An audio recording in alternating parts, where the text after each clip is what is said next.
नमस्कार मित्रांनो, आजकाल सर्वांना हवा असतो तो म्हणजे आदर. समाजात आदर हवा असेल तर या गोष्टीमध्ये जीवनात बदल करा. जेव्हा आपण बॉल वरती फेकू तो तेवढ्याच वेगाने खाली येतो. तसेच आपण समोरच्याला जेवढा आदर देऊ तेवढाच समोरचा आपल्याला तेवढा आदर देत असतो. मित्रांनो, आपल्या जीवनात जर कोणती गोष्ट महत्त्वाची असेल तर ती म्हणजे आदर आणि सन्मान. प्रत्येक व्यक्तीला वाटते समाजात आपल्याला मान सन्मान आणि रिस्पेक्ट मिळावा. आपल्याला पण वाटत असते जर आपली एखादी जवळची जर चांगल्या नोकरीला असेल तर तिला जी प्रतिष्ठा मिळत असते, जो मान सन्मान मिळतो तो आपल्याला मिळत नाही. त्यामुळे आपल्याला खूप वाईट वाटत असते. आपल्याला वाटत असते इतरांनी आपल्याशी आदराने वागावे. पण कधी कधी आपल्याला लक्षात येत नाही की आपल्या काही सवयींमुळे आपल्याला हा मान मिळत नाही. अशा सवयी,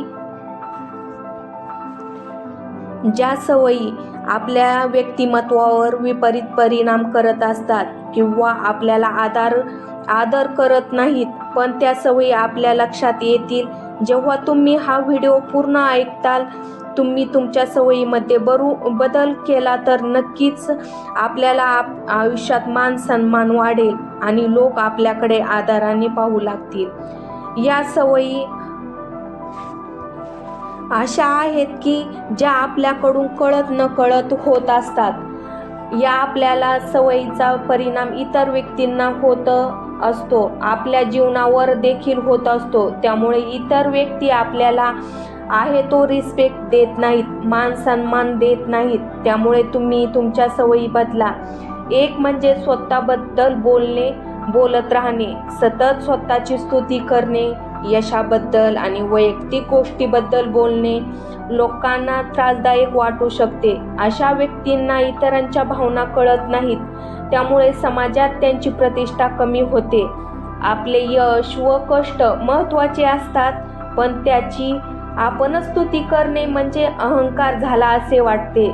जर लोक तुमच्या बाजूने असावेत असे वाटते तर तुम्हाला त्यांची आवड व बाजू ऐकून घ्यावी लागेल. तुम्हाला आदर हवा असेल तर समोरच्याला आदर द्यावा लागतो, म्हणजे तुम्हाला आदर मिळतो. 2 म्हणजे इतरांचा अपमान करणे. आपलं काय असतं बरं, आपण नेहमी दुसऱ्याचा अपमान करत असतो. इतरांना कमी लेखणे, त्यांचा अपमान करणे हे तुमचे आदर घालवण्याचे कारण आहे, तुमचे अहंकाराचे प्रतीक आहे. तुम्ही नेहमी दुसऱ्याला सन्मान दिला पाहिजे, आदर द्यावा लागतो, तो आपल्याला मिळतो.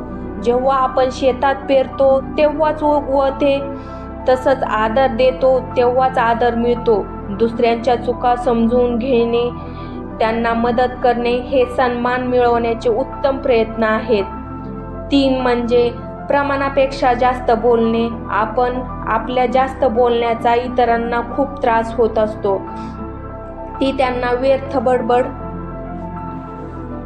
वाटते. आपल्या बोलण्याचा लोकांना कंटाळा येतो, त्यामुळे लोक तुम्हाला रिस्पेक्ट देत नाहीत. त्यामुळे आपण आपल्या बोलण्याचे परीक्षण करा आणि नेहमी कमी बोलत जा आणि मोजकेच बोलत जा. त्यामुळे समोरच्याला त्रास होणार नाही असे राहा. जेव्हा आपण असे वागतो त्यावेळेस समोरचे लोक आपल्याला रिस्पेक्ट देत राहतात. 4 म्हणजे जबाबदारी न घेणे. जेव्हा आपल्याला एखाद्या कामाचे नेतृत्व दिले आणि ते काम आपल्याकडून व्यवस्थित झाले नाही तर आपण त्याचे ओझे दुसऱ्याच्या डोक्यावर मारतो, आपल्या चुका दुसऱ्यावर थोपतो.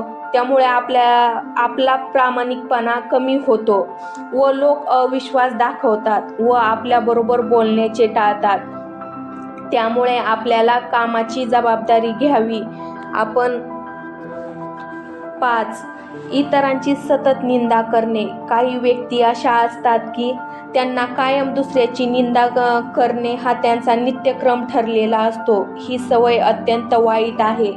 आपण नेहमी दुसऱ्याची निंदा करत राहिलो तर आपल्याबरोबर कोणीच राहणार नाही व आपल्याला रिस्पेक्ट पण करणार नाही. त्यामुळे नेहमी दुसऱ्याची निंदा न करता चांगलेही गुण त्यांच्यातील पाहत जा. त्यामुळे जेव्हा आपण दुसऱ्यातील चांगले गुण पाहू तेव्हा समोरचा व्यक्तीही आपल्यातील चांगले गुण पाहून आपला आदर रिस्पेक्ट करायला शिकेल. नाहीतर आपण दुसऱ्याची नेहमी निंदा करत राहू तर लोकही आपली निंदा करतील. व सर्वात महत्त्वाचे म्हणजे आपल्यातील आळशीपणा कमी केला पाहिजे. त्यामुळे त्याचा परिणाम आपल्या कामावर आणि कर्तव्यावर होतो. या सर्व गोष्टीत तुम्ही तुमच्या जीवनात बदल घडवला तर नक्की आदर व रिस्पेक्ट मिळेल. तुमच्या मनातील सर्व चांगल्या इच्छा आकांक्षा पूर्ण होत तुम्हाला सुख समृद्धी लाभो हीच ईश्वरचरणी प्रार्थना. तुम्हाला जर माझे विचार आवडले असतील तर माझ्या व्हिडिओला लाईक करा, चॅनेलला सबस्क्राईब करा आणि कमेंट करून नक्की सांगा आणि शेअर करायला विसरू नका. धन्यवाद.